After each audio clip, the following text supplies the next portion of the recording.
Who'd have thought an empty petrol tank would prompt a profound rethink of how our economy actually works or doesn't, or the relationship between government and industry, and of the education of consumers? Well, the fuel shortage and the HGV crisis certainly has done all of that and more. Of course, we know there is no fuel shortage. The fuel is just in the wrong place, and there aren't enough of the right people, that's drivers, to get it to the right people, that's petrol stations and ultimately us. Those that know say they have been aware of an impending international shortage of HGV drivers for ages. However, industry did little or nothing to retain drivers, tempt them back with better wages, or push for better working conditions in motorway service stations and elsewhere. That is their bad. The government did little or nothing too over the long term. That's their bad. But let's go into a bit more detail. In the short term, government argued and disagreed over visas, then the penny dropped. Then they saw the light on wages. One wonders too how far anyone thought about asking the drivers, working and resting, what they thought and what they wanted. As Tobias Ellwood just said, he agreed with me, caught in the headlights. Government prevaricated, delayed, didn't put the right people in charge, and eventually have begun to get it right. 2 cheers for that. They could have got 3 cheers if they've acted more promptly at the outset. It seems obvious now that all post-Brexit rules should be reviewed.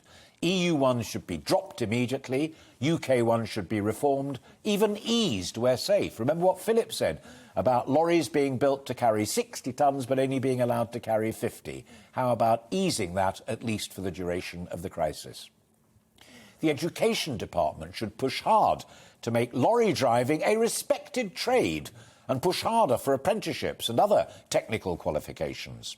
The training industry, who we heard from at great length last weekend, needs support. The Transport Department needs urgent talks with the owners of motorway service stations to improve the offer to truckers. All of the truckers we spoke to said they need decent loos, decent showers, decent eateries, and so on. It's not an unreasonable demand in 2021. Now, we all need it, and it's their job to crack it. I'm all for the great debate about the nature of the state and government's relationship with commerce and industry. That matters too. It is profound, as Tobias Ellwood said.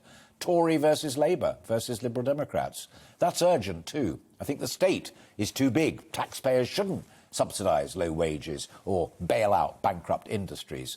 But we also need a government that has a strategic view of the future with its responsibilities for infrastructure, education, training and the rest of it. So thank God in the short term that we've got a professional army, that I really doubt it needed to come to this if we'd had a professional long-term government. As many noble commentators observed, now is the time to get fuel in the tanks and then plan a better tomorrow ahead of the next inevitable crisis. Thanks for your thoughts. Those were mine.